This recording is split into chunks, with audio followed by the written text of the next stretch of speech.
Just the Mikko Rantanen thing. Mm-hmm. Marty Necas has fit in quite nicely, it seems, with Colorado. Sure has. Yet I think the hockey world looked at Colorado and said, "How could you do it? Mikko what are you guys doing?" Now Rantanen has gone to Carolina. He has played 6 games, has 1 goal and 1 assist. Not an immediate fit. It's not like he's become a bad player. I think he's also he got injured before the break here, lower body something. Skated with Finland yesterday, but a little dinged up and snake bitten too. He's had chances, just hasn't buried them. Is kind of the word. Is there any possibility? It's tough because you've got this 2-week break and then the deadline's right there. But with Tulsky, and I would think you're going to try and get him signed. Is there any way that they say, you know what, pivot? I would. I think there's a very real chance that they don't re-sign him nor trade him because they're just in that window to win, and cap space is as much a weapon as anything else when you look at guys like Marner being available this summer, amongst others. But the flip is possible, but like they're still contending. Mm-hmm. So who are you trading Rantanen to, and what are you getting back? Because the contender is going to give you young players and picks, right? But the reason why does Rantanen have to go to a contender? Well, that's the type of teams that should be shopping for him when he's walking into UFA. Although, to your point, if you feel like you can ink him, I think anyone should want him. I think it's the exact opposite. Mikko Rantanen is a player that every team in the league should want, and if you're the Calgary Flames, you should try to sign him. Yeah, or trade for him. Like we're prepared to give you all the money. How much is all? Whatever it is. 14, right? That would be your. I'm starting to wonder if he's a $14 million player, and I know it wasn't a popular opinion, Chicago.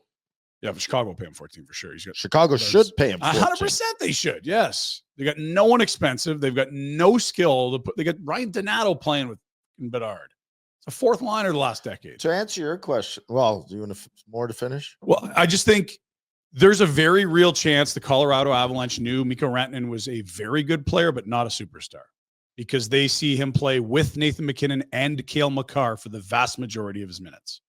And they said, we could probably get 90% of Rantanen or more at 2/3 the cost. And maybe it doesn't play out that way. And these are very small samples we're looking at. And Marty Necas has fit in seamlessly, and you've got to allow Mikko Rantanen some time to fit in. But the team that knew Rantanen the best made this decision. That's always what I think about in these deals. I think it was calculated, but there was huge risk to it. You knew what you had. So whether Rantanen or I can't say the guy's name. Necas is better or worse or 90% or huge risk. You had 3 superstars in Colorado that could win you Stanley Cups, and you decided it's fine. Not my decision to make. Just it's a huge risk that you took. Funny. Has it worked out so far? Yeah, and it doesn't matter. We'll be measuring these deals in the spring when playoffs and games that matter. Like the Avs are in a wild card. It's not like, well, look what Marty Necas. No, it's a good start. They didn't want to pay Rantanen the number, and they may or may not have good reasons for that, whether it's an internal cap, whether they think his numbers are inflated from MacKinnon, whether they're worried about a Makar extension down the road. Marty Necas is playing so well, he might be asking for a Rantanen type number in a couple of years. Well, and to he's got another year left on that deal, but then he has to get paid. To your point about the Avalanche knew Rantanen better than anybody. Yeah. Carolina also knew Necas better than and he was the squeaky wheel. They were pretty prered to move on from him for a while. He was a 3rd liner a year ago, and his dad made a bunch of noise. That's what happened there, right? If I remember correctly, that cap stuff came out just after. Yep. Would that have changed Colorado's approach? I don't think it was way off what teams were sort of planning for, but when you see it, why did everyone in the media make it sound like, oh no, it wasn't what it was. It was confirmation of the speculation we've heard for a while. Oh, confirmation of the speculation. We'd heard that the cap will be around 110 million in a couple of years, and it ends up being a little more than that. What, 114 and a half, 114? But until we've always heard, cap's growing, and then, then this happened. Well, then that happened.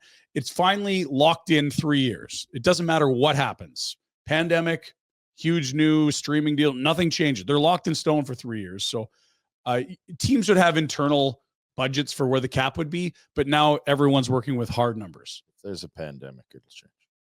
Well, I mean, they've locked in, but yeah, they'll just take the money back. And the other thing we heard is how teams were all butthurt. Well, did they shop this player? Was that we didn't know this was going to happen? If Tulsky and Carolina looks at it, can we pivot? Get it? We don't know if we're going to sign him. It hasn't been an immediate fit. Is there somebody else out there that we can insert and not sewer our chances this year? I think it's very slim. I agree. It's possible though. Yeah. I still think that the Canucks were part of the problem. Yes, the Carolina Hurricanes were in on what sounded like a Pettersson or a Miller deal, and they looked at the package of players that Vancouver was asking for and said, you know what? If we just spice this up a little, we can go to Rantanen, who's younger and better than both the other two. Yeah. So, yeah, good move, Tulsky. And Colorado's probably going, well, if we're not sure what's going to happen with Rantanen, and we think we could get it, the guy from, I don't want to say his name. Natchez. Well, if Vancouver makes that trade, he's gone. So now we're stuck. Well, yeah, and you didn't shop him. Like, does it look like the return's light? No, Nate just looks unbelievable. And right? I always wonder about the owner there too. If Dundon is looking at things and saying, well, we want to win this year. We made this trade. Mm-hmm. Now he's not been great, and we're not going to sign him. He's not a guy that overpays. Yeah, I worried about their ability to sign him right from the get-go because they've never paid anyone. Like, it took an offer sheet for them to pay Aho. They screwed Rod the Bod to take way under market because he didn't want to leave. They don't pay goalies, which is probably more of an analytics philosophy on roster building, but they just don't pay anyone.